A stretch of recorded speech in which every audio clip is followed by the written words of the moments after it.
I Birthed a Nation, Chapter 27 of One Crazy Summer by Rita Williams Garcia. I didn't care what Big Moss said about scrubbing like a gal from a one-cow town near Prattville, Alabama. Only turpentine could wipe away the black and red ink that had seeped into the linoleum floor tiles. I wiped up all the ink I could before we went to bed that night. Everything else, the paper, the metal letters, and the mess the police made, would have to wait until we woke up. The day had been just too long. When I pushed the kitchen door open in the morning, the room didn't look any better. Streams of sunlight shot through Cecile's cheap curtains and pointed out, "Delphine, you got a whole lot of work to do. A lot, girl." I was set to do it. Pick up, put away, clean, and mop. Everything. But I was still tired, which didn't make sense to me. I had slept even longer than usual, yet all I could do was sigh heavily when I saw the inside of Cecile's kitchen. Everything that made me tall, able, and ready to do what had to be done made me sigh. I picked up the broken stool, the seat legs, and scattered wood chips, then brought the pieces out to the trash can. There was nothing I could do about the printing machine. It was too heavy. I used all my strength to sit it upright on the floor. I wiped the rollers and laid them on top of the machine. Then I called Vanetta and Fern out of bed and put them to work helping me. Without a squawk, Vanetta gathered up all the paper, and there was a heavy snowfall of paper. She made different piles. The scuffed and dirty papers went into one pile. The rally flyers went into another. The sheets of poetry with Cecile's poet named Nanzilla printed on the bottom went into another. Vanetta spent most of her time separating out the different poems, and in between she read them. I had Fern hunt around the floor for the metal letters and put them up on the table where the printing machine sat. I never realized how many letters Cecile had in the drawers and kitchen cabinets. She had boxes and boxes of them, large and small capitals and lowercase letters, different sizes and types of T's, with some more boxy, some more curved, some slanted but not like Hirohito's eyes, slanted like a leaning flower stem on a sunny day. Some O's, Q's, and C's, long and narrow, others round and squat, all sizes, all types, all over. It was this movable type, like her poem, each letter free to be flung to all four corners. Then Fern found two of Cecile's special letters, the one she used for her poetry name, the N and the Z. I found the I, the L, and the A. I polished those with the dish towel.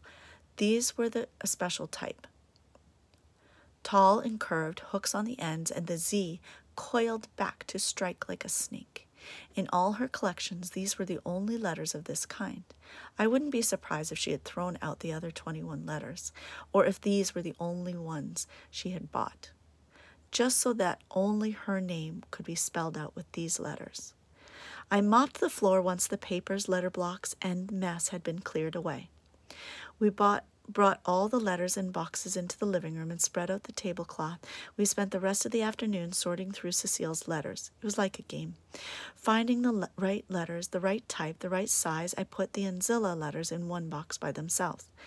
We didn't know if that was the right way, but at least it was our way. Vanetta took out one of Cecile's poems and read it to us. I think it's about us. Look at the title. I Birthed a Nation. You might be right, I said. Surely might be.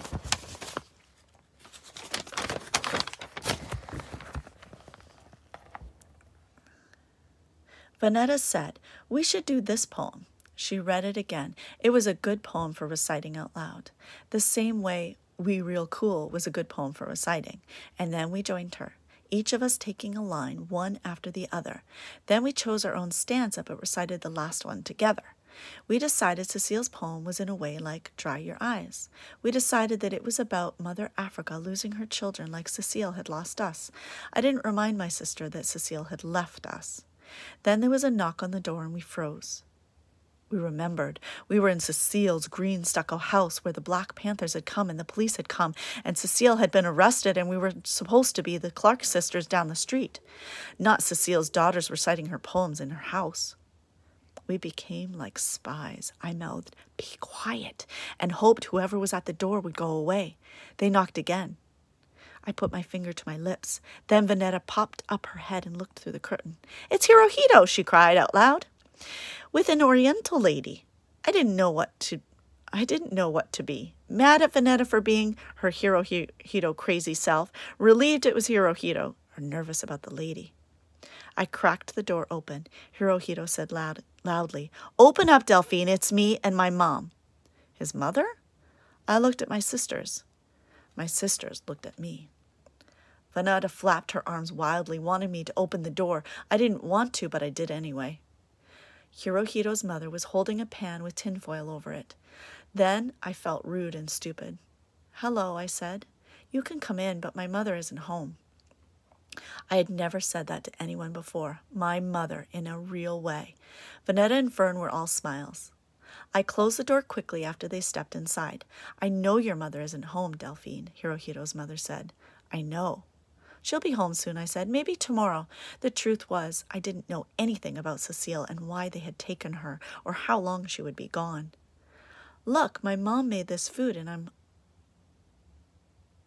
I'm hungry. Let's eat." To that, Mrs. Woods gave Hirohito a slap against the head and said something to him in Japanese. He said, "Mom, I'm hungry." I was embarrassed that we didn't have tables and chairs. I certainly didn't want that going around the center tomorrow. We had been laughed at enough for one summer, but Hirohito's mother didn't blink once when I said, "We always eat on the floor." She put the tins on the floor, while I got the plates and forks and the biggest serving spoon I could find. Vanetta and Fern just giggled and kept asking Hirohito to say something in Japanese. He rolled his eyes.